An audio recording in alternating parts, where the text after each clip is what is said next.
jàpp naa ni ñun ñëpp képp kuy sénégalais opposition pouvoir dañu war a taxaw temm ngir Sénégal googu ñu génne ko ci ay jafe-jafe. Les amis du Sénégal aussi sont inquiets. Le budget actuel bu ñu wane nii j'ai pas le temps d'entrer dans les détails mais on en avait discuté en commission wane ne que dette bi day gën di dañu gën a di sukkandiku ci dette di gën a di compter ci dette extérieure pour mun a dem 49% li ñu nar a dépenser dañ ko nar a leb te ñëpp xam nañu ni que pour ñu mun la leb dañ lay wóolu aussi ni que réew mi mu ngi ci dal. Et les amis du Sénégal commencent à être inquiets parce que muy fii muy ci biti muy même ci assemblée nationale nga xam ne moom moo waroon le lieu de débat démocratique ñu ngi ci jàppal kii bàyyil kii vers une crise politique qui peut être une crise politique majeure qui fait que ñi nga xam ne dañu nar a jël seen alal dugal ko ci réew mi dañuy hésiter pour dugal seen alal ci réew mi. C'est pourquoi d'ailleurs c'est pas un hasard que notre notation a été dégradée à plusieurs reprises ces dernières années. Alors ñi nga xam ne ñoom ñoo war, je parle du président de la République, du Premier ministre, de leur majorité, du gouvernement, ñi nga xam ne ñoo am responsabilité teggi jafe-jafe sénégalais yi nga xam ne maa ngi koy wax te Sénégal yi di ko dund bu fekkee ni ñoom dañuy yokk ci crise bi par une crise politique qui fait que les prêteurs ont du mal à faire de confiance au Sénégal, ça pose un problème extrêmement grave et un problème de responsabilité. Oui, le président de la République, le Premier ministre, porte désormais une lourde responsabilité sur les difficultés économiques et financières qui s'ajoutent aux difficultés déjà énormes que les Sénégalais vivent. Alors même qu'ils ont été élus et qu'ils ont promis face au monde qu'ils vont révolutionner ce pays, apporter enfin la paix et la prospérité aux Sénégalais. Monsieur le ministre, je voudrais vous poser une ou deux questions. Je salue au passage votre capacité de dialogue ainsi que celle de votre collègue qui a donné les chiffres concernant, par exemple, les taxes sur le pétrole. C'est transparent. On aime bien discuter de manière transparente et claire. Et c'est pourquoi, au nom de cette transparence, je voudrais demander, est-ce qu'on a eu,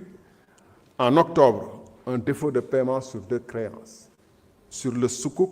de la BIS 2022, et est-ce qu'en avril, on a eu défaut de paiement ou risque de défaut de paiement comblé par les Ivoiriens? Et dans ce contexte, Monsieur le ministre, est-il normal qu'on puisse pousser l'endettement du pays en voulant acquérir, urbi et orbi, 9 Airbus Max?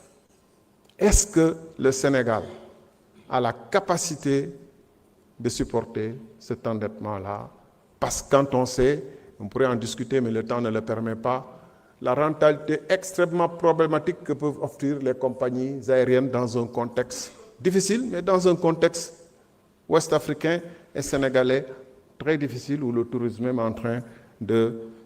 s'écraser. Donc je voudrais, et si on a des difficultés à rembourser cette dette de Air Sénégal, naturellement, le Trésor français va reporter ça sur la dette sénégalaise dont on dit qu'elle est déjà insupportable. Donc, chers collègues, xam nga ñu ngi wax dette cachée di wax leneen ak leneen. L'Assemblée nationale, à travers sa commission des finances, doit, dans ce contexte difficile, jouer le rôle. Plutôt que de dire que oui, le Premier ministre, quand il est passé, vous avez fui et autres, assumez vos responsabilités. Allez voir à quel taux emprunte le ministre de l'économie et des finances. C'est notre rôle de contrôle. On ne peut pas ne pas le faire. Ce n'est pas parce que vous êtes du même camp que le contrôle est exclu. Allez voir si effectivement les questions que je pose sont des questions avérées ou pas, au lieu de demander à ce qu'on le transpose à un... Merci. jërëjëf ñu ngi jox kàddu gi El Hadj Gueye Fama Ba mën nga waajal.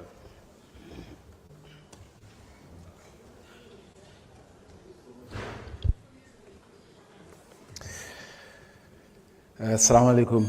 Monsieur le Président de l'Assemblée nationale, Messieurs les ministres. Xam naa yàlla nañu yàlla musal ci théoricien bi fi jaar sànq ci ay crises yi muy théoriser te gisuñ ko ci biir réew mi monsieur le ministre dama bëggoon sama njëlbeenu kàddu ma saluer les priorités de ce nouveau budget wala boog projet de loi budget bi ñu war a voté bi ci njëkk mooy priorité bi ci njëkk mooy bi jëm ci wàllu njàng ak njàngale dafa nekk lu am solo ndax bu ñu jëlee lu mel ni capital humain boole ko ci ponk yi tënk wala ponk yi yenu le plan Sénégal 2050 jàpp naa ne lu am solo la waaye tamit saluer benn ci priorité yi mooy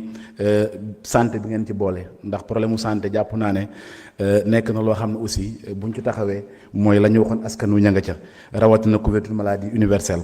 ma gis ci beneen priorité aussi mooy produire ce que nous consommons c'est important ndax mënuñ wax souveraineté tant que li nga xamante ni ñu ngi koy jëfandikoo nekk loo xam ne ñu ngi koy produire fii ci Sénégal gis naa ci aussi garantir l'accès universel à l'eau en milieu rural mu nekk lu am solo ndax dañoo bàyyeekoo ci département yoo xam ne daanaka ndox mi moom gis ko beneen affaire la kon bu ñu gisee ne boole ngeen ko seeni priorité mën na am yaakaar ne tey problème mu ndox yi nga xamante ni tey ñu ngi koy wax ci dëkk bu mel ni Pire Ndawen dëkk bu mel ni Daaru Bambara dëkk bu mel ni Thioyène ak feneen am nañu yaakaar ne incha allah ni ngeen jëlee ndox boole ko ci priorité budget bi tey sunu département yi mën nañ am ndox bu doy waaye tamit wax ngeen ci investir dans la jeunesse et de l'emploi bokk na ci priorité yu gën a am solo pour man ci budget bi ndax jàpp nañ ne xale yi tey buñ ne yaa 300 000 jeunes qualifiés qui arrivent dans le marché de l'emploi yoon la ñu xool yan pexe leen di accompagner ba kenn ci ñoom ku ne mën a am xëy bokk na ci également ci priorité yi poursuivre le déploiement du plan Diomaye pour la Casamance donc priorité ngeen tënk ci budget yëpp ñun jàpp nañ ne doy nañu pour ñu voter projet de loi boobu waaye tamit bëggoon la féliciter ndax dégg naa keneen ku fi wax ne budget bi sincère jàpp naa ne daaw ci heure bii de question bi ñu gën a posé mooy la sincérité du budget te man gis naa ne li ñu amagum ci ay indicateurs war na tax ñu njort ne budget bi sincère na maanaam budget 2025 bi tey bu fekkente ne recette budgétaire yi ci LFI bi ñu ngi ci estimé woon 4668 milliards virgule 9 ñu gis ne ci LFR bi ñu ngi ci estimé ñu ngi ci projet toll 4783 milliards avec un léger ajustement de 2,6%, man jàpp naa ne y a des efforts qui sont en train de se faire rien que ñu mën a atteindre donc wala ñu mën a am un budget sincère gis nañ aussi dépenses publiques yi ci LFR bi nga projeté ko à 6364,7 milliards ci LFI bi ñu gis ko 6395 milliards avec un léger repli de 0,5% kon buñ naan ñu budget bi wala boog jéema ñoo teg budget sincère man dama jàpp ne jëluñu seen temps exploiter le projet de budget que vous nous avez soumis ma bëggoon aussi ñëw ci rapport bi ndax am na ci benn ponk boo xam ne jàpp naa ne amoon na solo trop ci débat bi ñu bëggoon ko gis ci rapport bi mooy le programme national de bourse de sécurité familiale nga xam ne boo demee ci ministère de la famille gis nañ une enveloppe de 35 milliards ma bëggoon taxaw foofu tuuti monsieur le ministre di wax ne bu ñu sañoon de 35 milliards yooyu non seulement ñu yokk ko waaye tamit ñu lancer waat programme boobu bourse de sécurité familiale bi nekk na lu am solo ndax ñun dañoo bàyyeekoo ci département boo xam ne mooy département Koungheul mën nañ wax ne 63,8% de la population dañuy dund ci pauvreté bu doy waar te ñu ci bëri dañu amoon ci bourse boobu ñu jàpp ne tey bu ñu ko relancer économiquement ñoom danañ mën a faire face à certaines difficultés rawatina seen njàngam xale donc bëgg nañ non seulement ci rapport bi puisque bokkoon nañ doon wax bu ñu ko mën a ajouter ñu ajouter ko ci waaye également ngeen fexe ba programme boobu enveloppe budgétaire bi ngeen mobiliser pour moom ngeen yokk ko fexe aussi mu jàppandi. bëggoon naa aussi saluer ci rapport bi benn ponk bu am solo bu ngeen wax mooy les 105 milliards yoo xam ne état bëgg na ko mobiliser mu jëm ci campagne de commercialisation agricole bi ñun jàpp nañ ne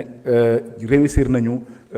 campagne agricole bi ginnaaw bi ñu amee jiw bu doy ginnaaw bu ñu amee engrais bu doy loolu benn étape la mais étape bi ci ëpp solo tey mooy li ñuy produire ci gerte ñu mën ko commercialiser te dégg nañ le premier ministre li mu ci wax démb suñu xel dal na ndax bu ñu yokkee prix bi yóbbu ko 305 fi mu nekkoon daaw jàpp nañu c'est un grand pas waaye tamit ñu fexe ba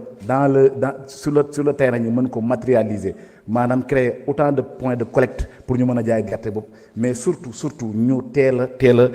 mobiliser xaalis boobu pour que ñu mën a lancer wu ci campagne bi ndax déjà présent nit ñi jot nañ seen gerte te ñu ngi koy mbappat ci prix yoo xam ne jaarul yoon prix 250 275 day gën di delloo béykat bi ginnaaw kon ñu jàpp ne bu ñu defay effort ba am sur production ñëw ba 976 000 tonnes de production war nañoo def les mêmes efforts pour que li ñu produire ñu mën ko jënd wala même bu ñu ko mënul jënd. comme merci beaucoup honorable Fama Ba. Honorable Alassane Niang se prépare.